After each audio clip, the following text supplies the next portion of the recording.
मैं दुनिया की बदकिस्मत लड़कियों में से एक थी जिसके माँ बाप बचपन में ही मर गए थे और जो अपने मामी के रहमो करम पर थी। मामा भी कुछ खास मेहरबान नहीं थे, लेकिन कभी कभी ख्याल रख लेते थे। लेकिन अपनी बेटियों को मुझसे ज़्यादा मोहब्बत देते थे। लेकिन मामा की ज़िंदगी ज़्यादा नहीं थी, इसलिए वह भी भगवान को प्यारे हो गए। मामा का दुनिया से जाना था कि मामी ने अपना असली रंग दिखाना शुरू कर दिया। मेहरबान तो वह पहले भी नहीं थी, लेकिन जो थोड़ा बहुत मामा का लिहाज करती थी वह आज भी खत्म हो गया था और उन्होंने मुझ पर जुल्म करना शुरू कर दिया था। घर की नौकरानी को निकालकर तमाम घर की जिम्मेदारी मेरे ऊपर डाल दी। हालांकि मेरी उम्र इस वक्त सिर्फ 18 साल थी। मरती क्या न करती, मैं बेसहारा लड़की थी। जैसा मामी ने कहा मैंने वैसा ही किया। मामी का एक भाई था जिसकी उम्र 25 साल थी। वह मुझसे मोहब्बत कर बैठा, लेकिन मामी को यह बात बर्दाश्त कहाँ थी। जिससे वो इतनी नफरत करती है उसी को अपनी भाभी बना ले। मामी को अपने भाई के लिए कोई डॉक्टर भाभी लेकर आने वाली थी। किसी ऊंचे खानदान की लड़की को भगाकर लाने वाली थी, जिससे कि खूब सारा दहेज मिलता। और फिर मैं तो एक गरीब लड़की थी और बचपन से ही मांग के टुकड़ों पर पली बड़ी थी। मेरी इतनी औकात नहीं थी कि मैं मामी के पढ़े लिखे भाई की बीवी बन सकूं। दहेज के नाम पर मेरे पास एक फूटी कौड़ी भी नहीं थी। मेरे पास तो सिर्फ एक ही खूबी थी कि भगवान ने मुझे हुस्न छप्पर फाड़ कर दिया। मैं खुद को आईने में खड़े होकर देखती तो मुझे यकीन नहीं था कि मैं ऐसी हूँ। मेरी खूबसूरती से ही मामी का भाई मुझ पर फिदा हो गया। उधर मामी का भाई मेरे लिए बेताब हो रहा था। उसने अपनी बहन से कह दिया था कि दीदी मुझे शादी करनी है तो सिर्फ कल्पना से ही करनी है। मामी यह बात सुनकर बौखला गई थी और फिर मुझे घर से निकालने की सोचने लगी। और फिर एक दिन मामी ने मुझे बताया कि तुम्हारे लिए एक रिश्ता आया था, उसे मैंने हाँ कर दी।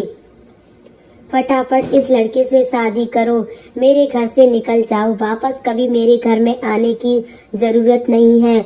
मुझे भी इस नरक में आने का कोई शौक नहीं था, इसलिए मैं खुश हो गई कि चलो इस नरक से छुट्टी मिली। मुझे भी मामी के भाई से शादी करने का कोई शौक नहीं था, क्योंकि फिर तो पल पल मुझे मामी मारती। ऐसी मौत जिसे ना मौत कह सकते थे ना जिंदगी। मेरे होने वाले दूल्हे ने दहेज के नाम पर कुछ भी नहीं मांगा था, यहाँ तक कि मेरे लिए कपड़े वगैरह भी वह खुद अपने साथ ही लेकर आया था।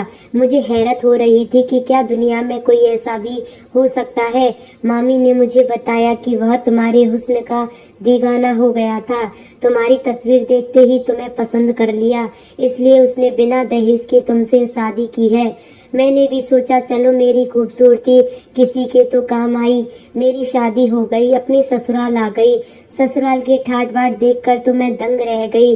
घर किसी महल से कम नहीं था। मुझे अपनी किस्मत से हूँ। मैं सोचने लगी कि मामी को मुझ पर कितना प्यार आया है कि मेरी शादी इतने बड़े घर में कर दी। वह अपनी बेटी की भी तो कर सकती थी, लेकिन फिर सोचा शायद उसको मैं पसंद आई होंगी। अपने भाई को बचाने के लिए उन्होंने मेरी शादी इस घर में कर दी। लेकिन शादी की पहली रात ही मेरी सारी खुशी हवा हो गई, जब मुझे मेरे पति के बारे में एक ऐसी हकीकत पता चली। मैं अपने पति का इंतजार कर रही थी। मेरे पति अंदर दाखिल हुए। मेरा चेहरा झुका हुआ मेरे करीब आकर बैठ गए। किसी अनहोनी का एहसास हुआ। उन्होंने मुझे बिना देखे ही कहा कैसी हो।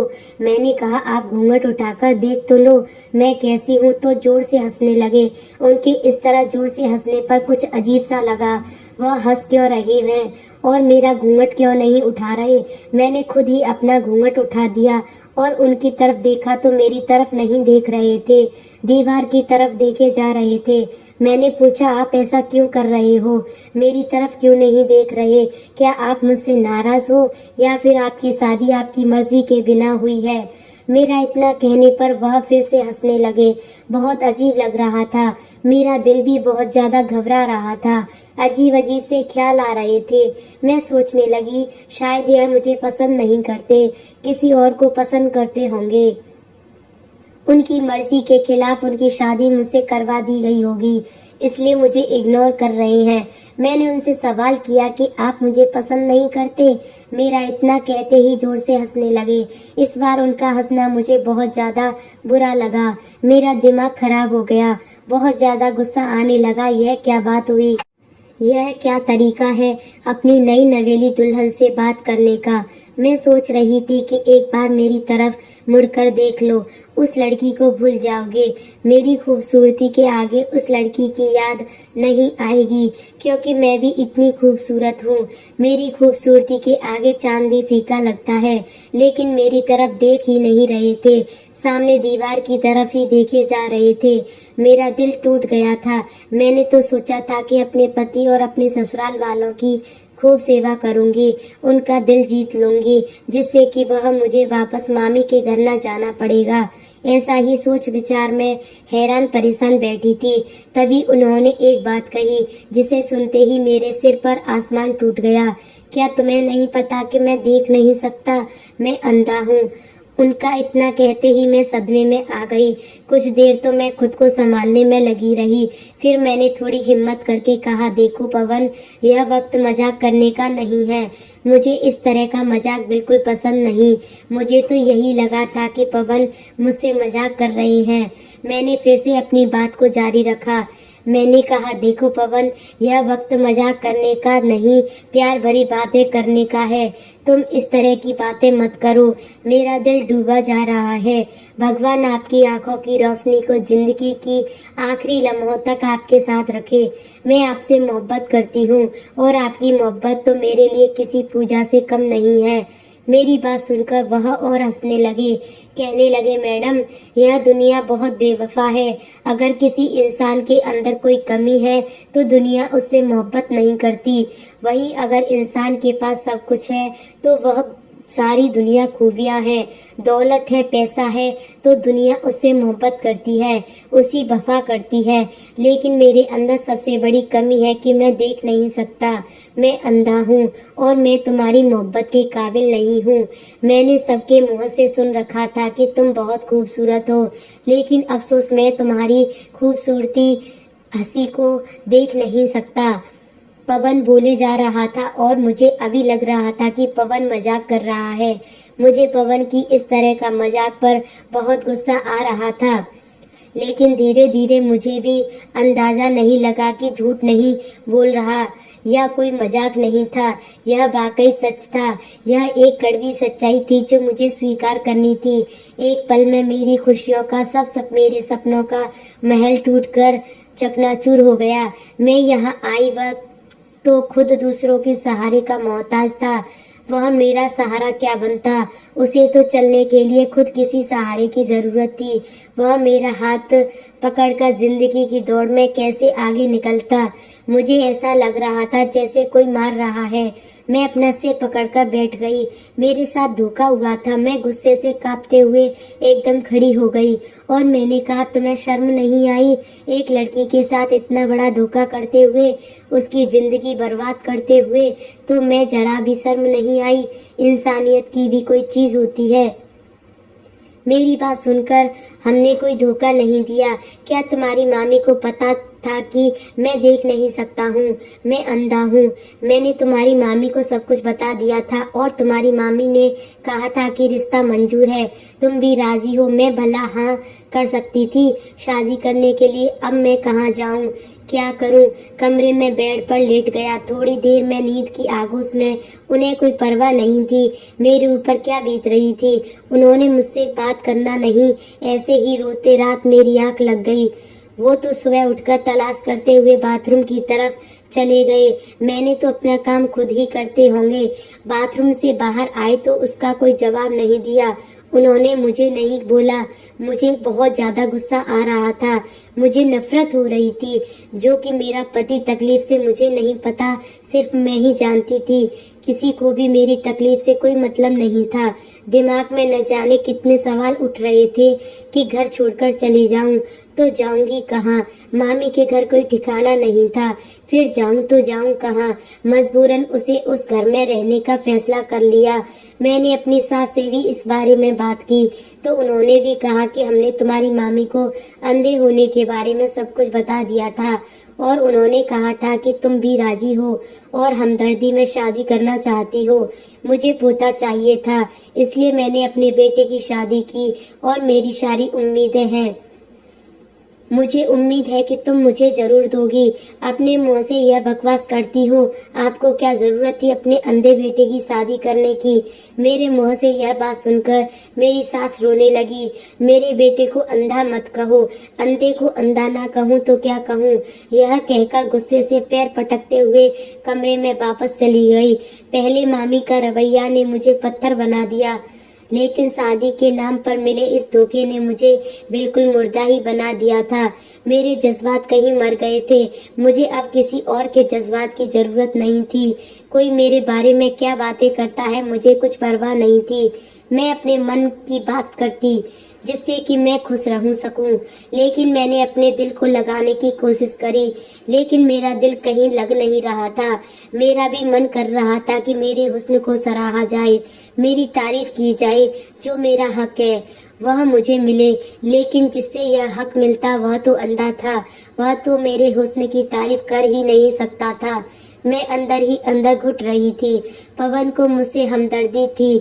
मुझे रोता देखकर मेरे पास आते हैं, मुझे चुप कराने की कोशिश करते, लेकिन मुझे उस इंसान से इतनी नफरत थी कि मैं उसे धक्का देकर दूर हो जाती। और फिर धीरे धीरे उन्होंने मेरे पास आना, मुझसे बात करना बंद कर दिया। और मेरे लिए तो यह अच्छा ही था, क्योंकि मुझे भी कोई शौक नहीं था उस अंधे इंसान से बात करने का। एक दिन पवन ने मुझसे कहा कि वह किसी काम के सिलसिले से यहाँ से बाहर जा रहे हैं। मैंने कोई जवाब नहीं दिया। वह फिर बोले मुझे कुछ दिन लग जाएंगे। मैंने फिर भी कोई जवाब नहीं दिया। वह कुछ देर तक मेरे जवाब का इंतजार करते रहे, फिर चले गए और ड्राइवर के साथ आते जाते थे, इसलिए ड्राइवर को लेकर चले गए। पवन के जाने से मुझे बहुत सुकून मिला, क्योंकि मुझे अब उसका चेहरा नहीं देखना पड़ेगा। मैं सारा दिन बिस्तर पर पड़ी रहती, खुद को खुश करने की कोशिश करती, कोई काम नहीं करती, सारा काम नौकरानी करती। यहाँ सारी सुविधाएं थी और कुछ नहीं था तो बस था, मेरे दिल की खुशी नहीं थी। आधी रात को प्यास की शिद्दत से मेरी आंखों में पानी पीने लगी। तभी किसी ने पीछे से मेरा मुंह पर हाथ रख दिया और मेरे मुंह को जोर से दबा दिया ताकि मैं चीख न सकूं। तुम बहुत खूबसूरत हो। मैंने जब से तुमको देखा है तब से तुम्हारा दीवाना हो गया हूँ। आज तुम्हारा पति घर पर नहीं है, हालांकि वह देख नहीं सकता, लेकिन फिर भी मैं अकेले आना चाहता था जिससे कि तुमसे मिलकर बातें कर सकूं, क्योंकि तुमसे खुलकर अपनी मोहब्बत का इजहार कर सकूं। मैं तुम्हें बता दूं कि मैं तुम्हारे पड़ोस में रहता हूं। अपने कमरे की खिड़की से तुम्हें बालकनी में खड़ा देखता हूं। मुझे अफसोस है कि तुम जैसी हंसी लड़की की शादी एक ऐसे इंसान से हो गई, तुम्हारा हुस्न देख ही नहीं सकता। इंसान सरगोशी के अंदाज में बोलता जा रहा था। मैंने आंखें घुमा के देखा, उसने नकाब पहना हुआ था और सिर्फ उसकी आंखें दिख रही थी। मैं किस्मत की मारी हुई लड़की थी। जब किसी और के मुंह से अपनी तारीफ सुनी तो मुझे बहुत अच्छा लगा। इसकी बातों पर गुस्सा होने की बजाय मुझे उसकी बातें अच्छी लगी। मुझे इसकी और ऐसी ही बातों को मैं सुनना चाहती थी जो मेरे हुस्न की तारीफ करे। मैंने उससे कहा मुझे बोलने दो। उसने मेरे मुंह से हाथ हटा दिया। मैंने पूछा तुम कौन हो? उसने बताया मैं तुमसे मोहब्बत करता हूँ और रोजाना तुम्हें देखता हूँ। मैंने उसे कहा यहाँ से चले जाओ, मेरे पति आ जाएंगे। उसने कहा तुम्हारे पति की खबर है, वह कल सुबह ही आएगा। लेकिन फिर भी मुझे अपनी सास का डर था। उस रात तो मैंने उसे भगा दिया, लेकिन अब पवन काम से कहीं जाते तो वह आ जाता। पहले वह किचन के रास्ते से आता था, अब वह मेरे कमरे में भी आने लगा। हम दोनों बातें करते रहते, मेरे हुस्न की तारीफ करता, मैं सुनती रहती और मुझे अच्छा लगता है, लेकिन वह हमेशा नकाब ही रखता। मैं उसको बोलती कि नकाब हटाओ और मुझसे अपना चेहरा दिखाओ, तो वह मना कर देता कि टाइम आने पर दिखा दूंगा। नकाब के अंदर से उसकी आंखें दिखाई देती, जो कि बहुत ही ज्यादा खूबसूरत थी। उसकी आंखें देखकर मैंने अंदाजा लगाया कि वह भी बहुत खूबसूरत होगा। उसकी आंखों से भी प्यारी और अच्छी उसकी बातें थी। उसकी बातें करने का अंदाज बहुत ही अच्छा था। वह मुझसे प्यार भरी बातें करता। अब तो फोन पर भी दिन दिन भर बातें करता। अब मुझे उसकी प्यार भरी बातों की आदत हो गई थी। मेरी जिंदगी में जिस चीज की कमी थी वह पूरी हो गई थी, लेकिन यह कभी एक गैर इंसान पूरी कर रहा था, जो मेरा कोई नहीं लगता था। मैं जानती थी कि हम दोनों का रिश्ता नाजायज है, लेकिन मैं अपने दिल के हाथों मजबूर थी, जो मेरे हुस्न की तारीफ करता और मुझे जिस इंसान से हक था कि वह मेरे हुस्न की तारीफ करे, वह मेरी तारीफ नहीं कर सकता था, क्योंकि वह मेरे हुस्न को देख ही नहीं सकता था। उस पर एक जादू सा छाया रहता। मेरी अक्ल पर पर्दा पड़ गया था। एक बार उसने मेरे साथ कुछ गलत करने की कोशिश की। उसने कहा हम एक दूसरे से मोहब्बत करते हैं, तो फिर यह सब करने में क्या हर्ज है। तो मैं धक्का देकर पीछे हट गई। मैंने कहा नहीं, यह सब गलत है, मैं यह सब तुम्हारे साथ नहीं कर सकती। मुझे यह भी डर नहीं कि कोई भी शख्स मेरे कमरे तक आ जाता है और कुछ गलत भी कर सकता है। किसी अजनबी पर एतवार करना किसी कदर गलत था। मेरा पति पवन सिर्फ आंखों से अंधा था, मगर मेरा दिल भी अंधा हो चुका था। मेरी आत्मा भी अंधी हो चुकी थी। मैं क्या कर रही हूँ मुझे नजर नहीं आ रहा था। मैं कितना गलत कर रही थी मुझे एहसास नहीं था, लेकिन मैं यह सब क्यों कर रही थी। मैंने कभी खुद से सवाल नहीं किया, लेकिन शायद उसने कहा कुछ इंसान को मुझसे सच्ची मोहब्बत थी। उस दिन के बाद उसने मेरे साथ कभी कोई गलत हरकत नहीं की। एक दिन हम बातें कर रहे थे कि पवन की कॉल आई। उसने कहा वह पहुंचने वाला है। मैं हैरान हो गई, अचानक से कैसे आ गया। मैंने उससे कहा तुम कहीं छुप जाओ। तभी पवन की गाड़ी की आवाज सुनाई दी। उसने कहा मुझे क्या जरूरत है छुपने की, तुम्हारा पति तो देख ही नहीं सकता। मुझे हंसी आ गई। मैंने कहा वाकई वह तो देख ही नहीं सकता, तो क्या जरूरत है। उसने कहा कि मैं जा रहा हूँ, और वह चला गया। थोड़ी देर बाद पवन अंदर दाखिल हुए। मैं बेड पर लेट चुकी थी। मैंने लाइट बंद कर दी और आराम से बैठी रही और आंखें बंद करके सोने की कोशिश करने लगी, लेकिन मैंने महसूस किया कि पवन सोए नहीं थे, वह बैठे हुए थे। अचानक से पवन बोल पड़े, मैडम जी, तुम्हें मालूम है कि मेरे पिता भी अंधे थे और मेरी माँ ने खानदान वालों के दबाव में आकर मेरी माँ ने मेरे पिताजी से शादी तो कर ली थी, लेकिन उनके अंदर एक उदासी हमेशा रहती। उन्हें उस इंसान के साथ जिंदगी काटना बहुत मुश्किल लग रहा था। मैं पैदा हुआ तो मेरी माँ ने अपना दिल मुझ में लगा लिया, लेकिन फिर उसका दिल मुझसे भी उठ गया और फिर उन्होंने अपना दिल कहीं और लगा लिया। पिता की गैर मौजूदगी में रोजाना एक अजनबी इंसान हमारे घर आता था और मेरी माँ से बातें करता था और मैं सुनता था, मगर कहता कुछ नहीं था। जैसे ही पवन ने यह शब्द बोले तो मेरी जान ही निकल गई। यह तो मेरी ही कहानी थी जो मुझे सुनाई जा रही थी, यानी कि मेरी सास के साथ भी यही जुल्म हुआ था और मेरी सास ने मेरे साथ भी यही सब दोहराया। न जाने क्यों मुझे इस बात का एहसास हुआ कि मेरी सास ने अपनी बेबसी का बदला मुझसे लिया है। पवन बोले कि मुझे किसी बात का डर नहीं था। मेरा बचपन तो खत्म हो ही गया था, यहाँ तक कि मेरा लड़कपन और फिर मेरी जवानी आ गई। वह इंसान फिर न जाने कहाँ चला गया। फिर मैं और मेरी माँ थी और बस मेरी माँ ने दूसरा बच्चा पैदा करने की जरूरत नहीं की और मेरे पिता इस दुनिया से चले गए। सारी जिंदगी मेरे पिता को यह पता न चल सका कि उनकी गैर मौजूदगी में कोई और उनके घर आता था और उनकी बीवी से बातें करता था। मेरी माँ फिर इतनी बिजी हो गई कि उन्हें मेरे पिता की मौजूदगी और गैर मौजूदगी में कोई फर्क नहीं पड़ता। मेरे पिता के सामने हमारे घर आता और वह मेरी माँ से बातें भी करता रहता। मेरी माँ उसे दूसरे कमरे में ले जाती और उनकी बातों की आवाज़ दे मुझे भी आती। मुझे मालूम हो गया था कि वह इंसान मेरी माँ को कोई पुराना दोस्त था। मैं अपने पिता से बहुत मोहब्बत करता था। मुझे अपने पिता का दुख होता था। मैंने उन्हें कुछ नहीं बताया। तुम जानती हो मैं जन्म से अंधा नहीं था। मैं बचपन में देख सकता था और मैं अपनी माँ की हरकतों को देखता रहता। अपनी आंखों से धीरे धीरे मेरी रोशनी जाती रही, क्योंकि अंधापन मेरे बाप की तरफ से मुझे विरासत में मिला था। मैंने लड़कपन को पहुंचा तो बिल्कुल अंधा हो चुका था और मुझे खुशी थी कि मैं अब अपनी माँ की गलत हरकत नहीं देख सकता। मेरी माँ क्या करती है, फिर मुझे एहसास हुआ कि मुझे यह सब नहीं करना चाहिए। मुझे दूसरों की खातिर अपनी जिंदगी बर्बाद नहीं करनी चाहिए। इसलिए मैंने अपना इलाज शुरू किया। और मैडम जी, शादी की रात जब पहली बार मैंने तुम्हें देखा था तो मैं तुम्हारे हुस्न को देखकर हैरान हो गया था। अब यह कहते खामोश हो गए पवन कि यह बात सुनकर मेरे सिर पर आसमान गिर पड़ा। वह तो अंधे थे, फिर मेरे हुस्न को कैसे देख सकते थे? उन्होंने हुस्न कैसे देख लिया? मैं एक झटके से उठकर बैठ गई और अंधेरे में उनको देखने लगी। वह किसी साए की तरह ही मुझे नजर आ रहे थे। आपने मुझे कैसे देख लिया? आप तो मुझे देख नहीं सकते थे। मुझे अपनी आवाज किसी गहरे कुएं से आती हुई महसूस हुई। मेरा दिल टूट गया था। वह क्या कह रहे थे? वह देख सकते थे या फिर यह भी कोई गंदा मजाक था जो मेरे साथ हो रहा था? मैंने लड़कपन की बात ही अपनी आंखों का इलाज शुरू किया।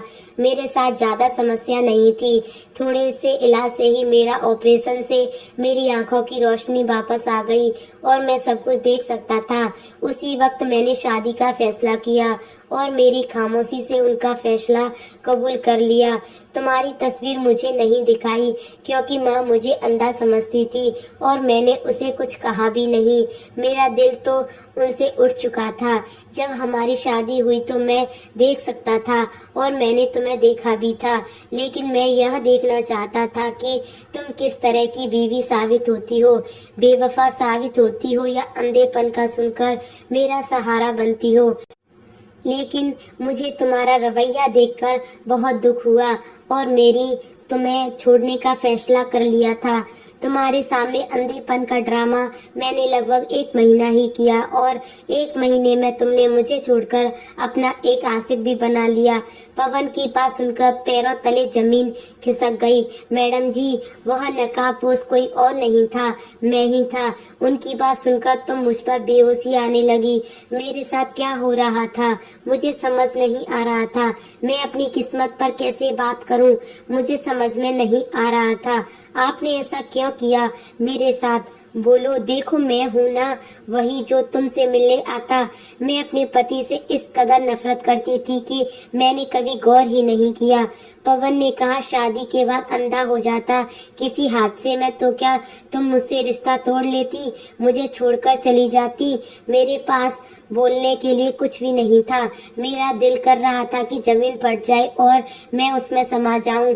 मुझे उससे मोहब्बत हो गई थी जो सिर्फ मेरा ही पति था। और अब मैं कहाँ जाऊं? मेरी समझ में कुछ नहीं आ रहा था। तभी मेरे पति पवन बोले, मैं तुमसे नाराज नहीं हूँ। मैं हालात का मारा हुआ इंसान था जिसने अपनी माँ की बेवफाई देखी थी और मैं उसकी सजा एक मासूम लड़की को देना चाह रहा था, उसे आजमा कर। लेकिन आज मुझे एहसास हो रहा कि मैंने गलत किया। मैं तुम्हें माफ करता हूँ क्योंकि मैं तुम्हारे किरदार को जान गया हूँ। तो मैं एक अजनबी से सिर्फ बातें की हैं, अपनी हदों का ख्याल रखा। तुम्हारे इरादे गलत नहीं थे, तुमने कोई गलत काम नहीं किया था। और मैडम जी, मैं तुम्हें क्या माफ करूंगा, बल्कि मैं तो इस काबिल नहीं हूँ कि तुम मुझे माफ कर सकूं। मुझ में हिम्मत नहीं कि मैं तुमसे कैसे माफी मांग लूंगा। हो सके तो मुझे माफ कर दो। गलत तुमने मेरे साथ नहीं किया, बल्कि गलत मैंने तुम्हारे साथ किया है। तुम्हें आजमाइश में डालकर, किसी और की सजा तुम्हें देखकर पवन ने कहा तो मैं रोती हुई उनसे लिपट गई और मैंने कहा कि मैंने उन्हें माफ कर दिया, वह भी मुझे माफ कर दे। हम इंसान गलतियों के पुतले होते हैं। मुझे एहसास हो गया था कि अंधे वे नहीं, अंधी तो मैं थी। आज भगवान ने पवन के साथ मुझे भी रोशनी दे दी और मैं उसकी बहुत ही ज्यादा शुक्रगुजार थी। उस रात हम दोनों ने मिलकर एक नई जिंदगी की शुरुआत की और हम दोनों बहुत खुश हैं। सच कहते हैं भगवान के घर में देर है अंधेर नहीं। ऐसी ही कहानी सुनने के लिए हमारे चैनल को सब्सक्राइब करें।